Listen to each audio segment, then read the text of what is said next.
hat auch was Meditatives. Meditativ. Boah, ich verzichte auf das Wort.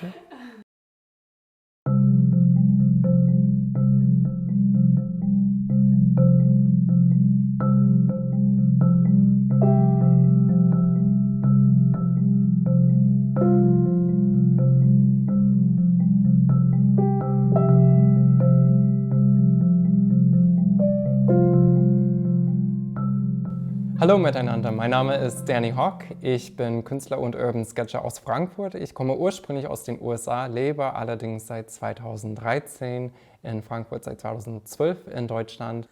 Ja, also gerade war ich draußen unterwegs. Ich wollte noch eine sehr schöne Szene zeichnen. Das kann ich euch gerne zeigen. Und zwar hier. Das ist ein Bild von einer Straße in Dreieichenhain, hier in der Nähe von Frankfurt. Allerdings ist es so, dass es mit dem Regen angefangen hat und daher habe ich mich entschlossen, das nach einem Foto zu zeichnen. Ich fange dann meistens mit einer Vorzeichnung an, mit Bleistift. Es gibt andere Leute, die direkt mit Tinte reingehen. Das ist alles gut und richtig, aber ich möchte dann meistens meine Zeichnungen ein bisschen planen, auch die Komposition, das Bildlayout. Aber dann, sobald die Bleistiftzeichnung steht, werde ich mit einem Füller drüber gehen und dann zum Schluss mit Aquarell.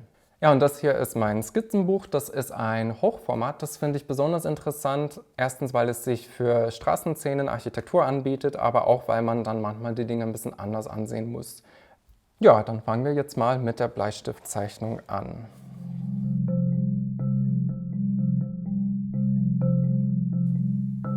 So, und zu Beginn sind das eigentlich ganz einfache Formen. Wir wollen einfach gucken, wie alles hier auf die Seite passt. Wir haben auch ein paar Autos und Autos sind perfekt dazu da, dass man die quasi ausblenden kann und eben daraus so eine Art Kontur macht.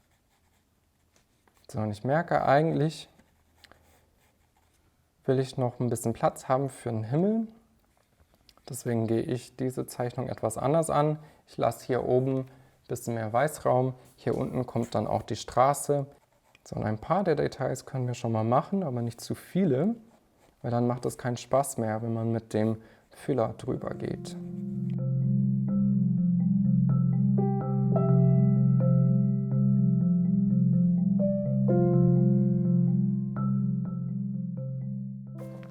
Ja, und ich zeige euch dann so ein Beispiel aus Malta und da habe ich einfach die Häuser dafür genutzt, um diese Kanten einzufügen. Ebenfalls habe ich die ähnliche oder dieselbe Technik hier verwendet, auch in Malta. Und ich fand es sehr interessant, wie hier diese Formen, diese Konturen und diese Kanten dem Bild so ein eigenes Gefühl verleiht haben. Und das ist das, worauf wir heute hinaus wollen.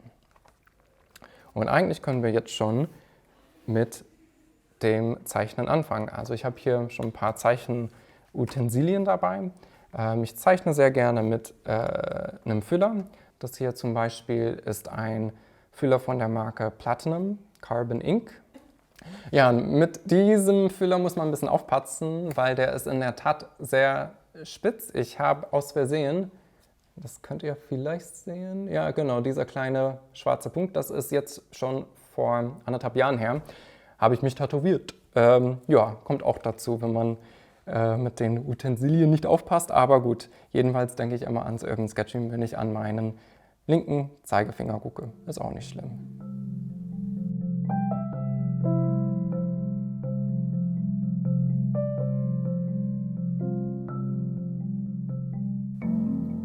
Und ich mache so ein paar Striche, so dass man weiß, aha, das ist ein Dach. Aber mehr brauche ich nicht zu machen.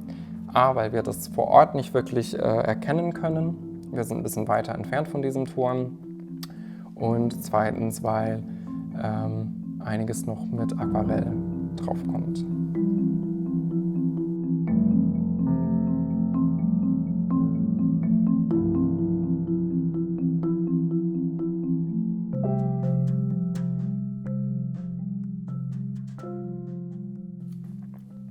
So, und jetzt kommen wir dazu, diese harte Kante zu machen auf der rechten Seite.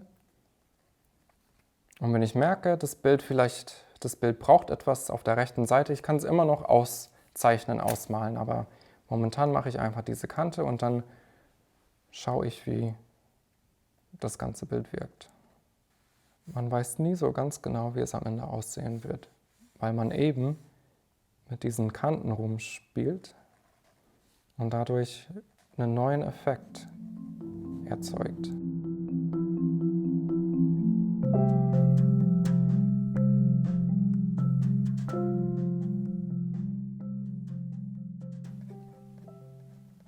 So, und eigentlich können wir jetzt gleich mit Farbe anfangen.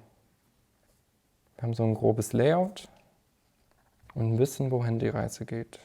Aber der Sinn und Zweck von dieser Übung oder von dieser Zeichenweise, dieser Herangehensweise ist, dass wir nämlich so eine komplizierte Szene einfach für uns ein bisschen vereinfachen können.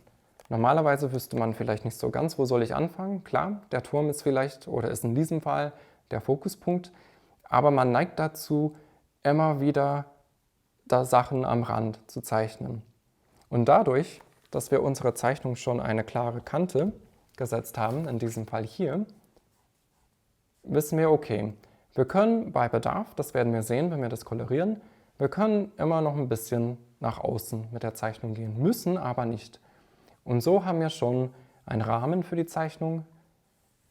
Wir wissen, oder in diesem Fall weiß ich, dass ein bisschen Himmel drauf kommt. Und es hilft einfach, so eine komplexe Szene runterzubrechen, so dass wir sie ganz gut angehen können.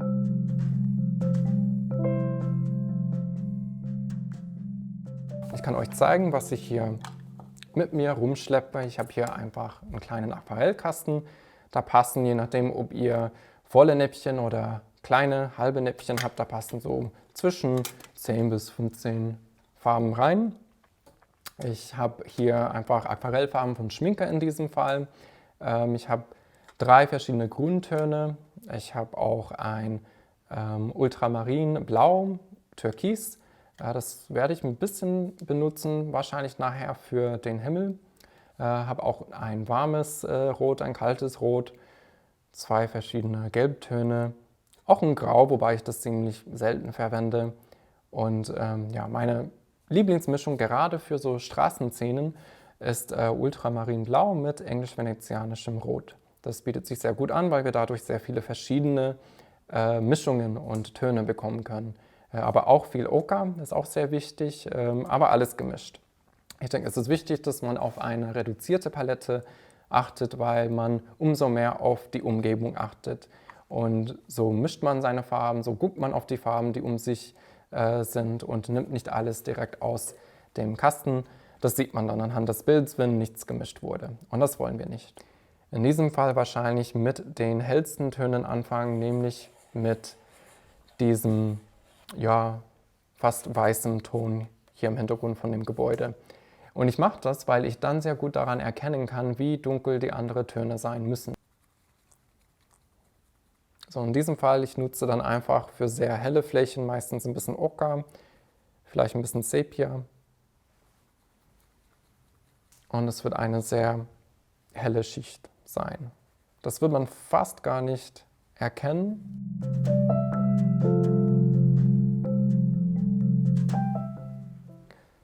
So, und jetzt haben wir die ersten hellen Töne. Und ihr werdet sehen, ich habe ein bisschen was Gelbliges oder Gelbes gemacht, ein bisschen was mit ein bisschen mehr Blau und auch mit ein bisschen Braun. Und das hilft einfach, so eine Fläche zu setzen, die ein bisschen abwechselnd ist.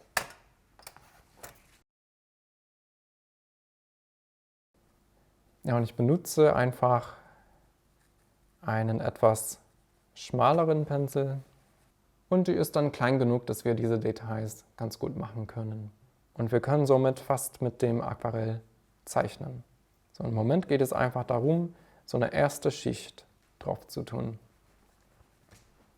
So, ich kann auch im nächsten Schritt die Dächer machen. Und da ist es ganz wichtig, auch wenn man drauf schaut, also wenn wir dieses Bild haben, eigentlich sehen diese Farben alle gleich aus. Aber ich werde nicht einen Farbton benutzen, ich werde 1 oder 2 und ich werde die Mischung ein bisschen ändern pro Dach. Aber einfach diese erste Schicht draufmalen. Was wir aber entscheiden müssen, ist, von welcher Richtung in diesem Fall die Sonne kommt. Das ist ein bisschen tricky, weil heute die Sonne nicht schien. Deswegen werde ich einfach gucken, wo wir die Schatten am besten machen.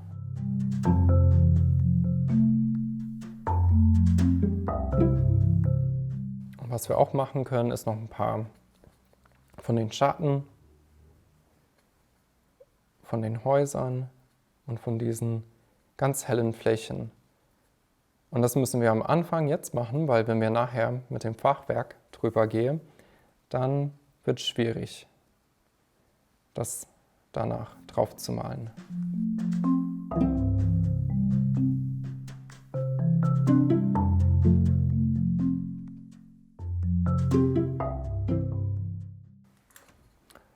Der Vorteil daran, wenn man mit den hellen Tönen anfängt, ist, dass man nämlich die dunkler machen kann, wenn man merkt, okay, da hätte ich eigentlich das erste Mal ein bisschen dunkler sein sollen. Also hier bei den Steinen sehe ich, dass das einfach noch ein bisschen zu hell ist. Da kann ich aber drüber gehen. Ich muss nicht unbedingt alles ausmalen, aber wir haben die erste Schicht so hell gemacht, dass das kein Problem ist.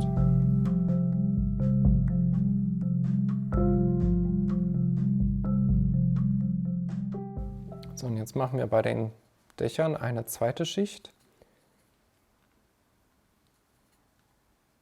Und das wird uns helfen, alles ein bisschen 3D zu machen und dem Ganzen mehr Tiefe zu verleihen. Ganz oft fehlt es einfach an Tiefe bei den Zeichnungen. Auch wenn die Linien vielleicht nicht passen, kann man eine Zeichnung wunderbar retten, indem man ihr einfach ein bisschen Tiefe verleiht. So, und jetzt bin ich dabei, einfach ein paar dunklere Töne drauf zu malen. Das ist alles eine Sache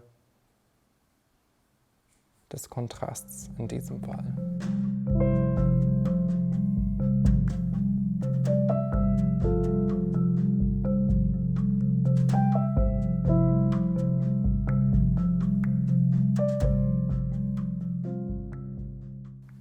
Ja, im Grunde genommen geht es einfach darum, die Gebäude, die Architektur, die Orte sprechen zu lassen.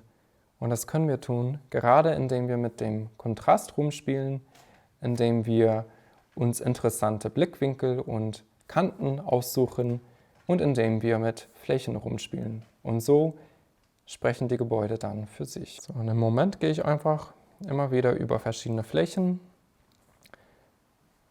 Hat auch was Meditatives. Meditativ. Oh, ich verzichte auf das Wort. Was auch ein guter Trick ist, wenn wir verschiedene Gebäude haben. Wir wollen eigentlich ein bisschen Tiefe hier reinbringen. Und eigentlich, wenn man auf das Gebäude schaut, sind die Töne hier in etwa gleich. Wir können es aber manipulieren. Wir sind hier die Künstler. Wir können das leicht anpassen.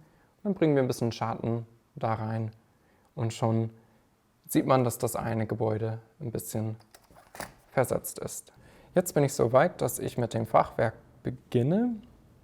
Und das mache ich immer gern mit Pinsel, weil ich einfach diese ganzen Linien ungern zeichne. Das wird dann irgendwann mal doch zu viel. Und dadurch, man kann loslegen. In diesem Fall haben wir sehr viele Linien, da werde ich wahrscheinlich einfach mit Bleistift grob gucken, wie die drauf sein sollen.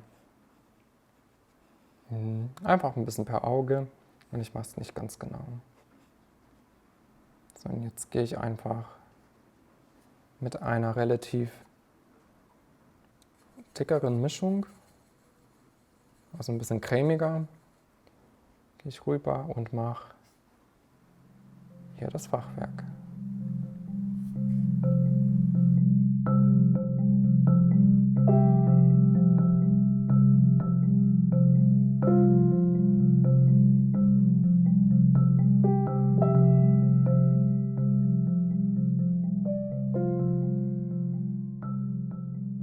Dann fangen wir jetzt mit der Straße an.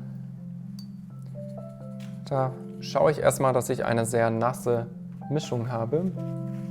Einfach damit alles hell bleibt.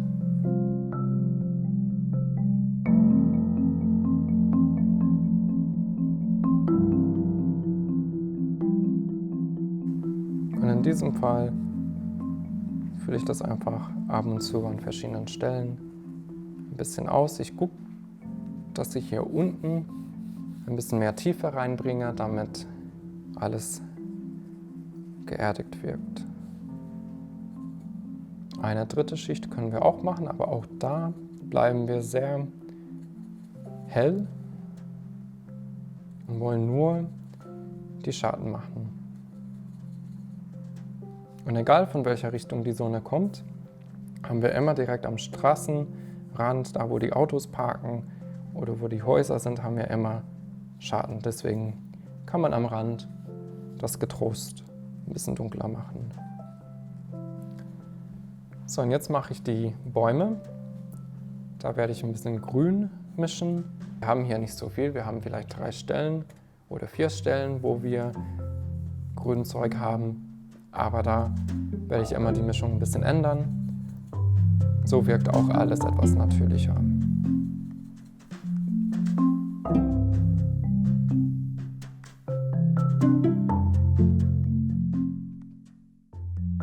So, es fehlen noch ein paar letzte Details, gerade bei den Gebäuden und hier mit der Straße. Aber so sehen wir, dass ein bisschen Kontrast reingebracht wurde. Ich muss noch die Fenster ausmalen, auch die Uhr. Aber es geht darum, dass alles im Einklang steht. Dass wir hier die Dunkeltöne haben, aber das passt dann gut zu der Straße, die eigentlich eine sehr helle Fläche ist. Und wir haben dann auch noch zum Schluss der Himmel, der dann auch drauf kommt. So, und jetzt müssen wir entscheiden, gleich, wenn wir so weit sind, wie wir den Himmel machen. Wenn es ein sehr sonniger Tag wäre, können wir so einen Knall blau drauf tun. In diesem Fall muss ich mir ein bisschen überlegen, weil wir haben einfach einen Regentag und ich möchte das schon wieder widerspiegeln, dass es regnet, aber ich werde das vielleicht ein bisschen übertreiben und ein bisschen mehr blau tun, als man tatsächlich sieht.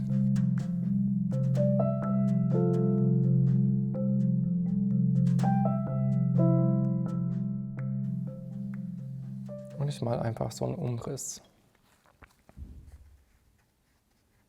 Wenn ich auch ein bisschen mehr Tiefe reinbringen möchte, kann ich beispielsweise unten ein bisschen heller lassen.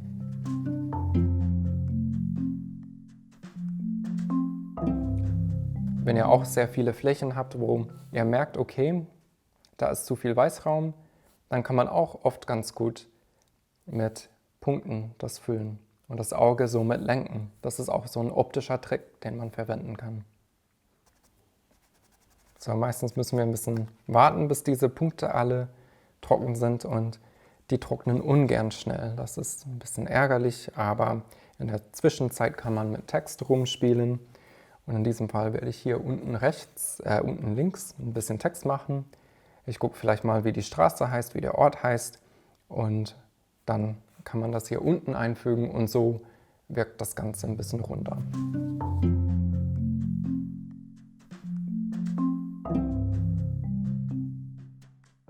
Ja, also wie ihr seht, jetzt haben wir die Zeichnung fertig gemacht. Wir haben aus einer sehr komplexen Szene das runtergebrochen, haben mit klaren Kanten gearbeitet, konnten dann auch durch den Himmel und durch die Straße hier unten auch ein bisschen was Lebendiges reinbringen in die Zeichnung.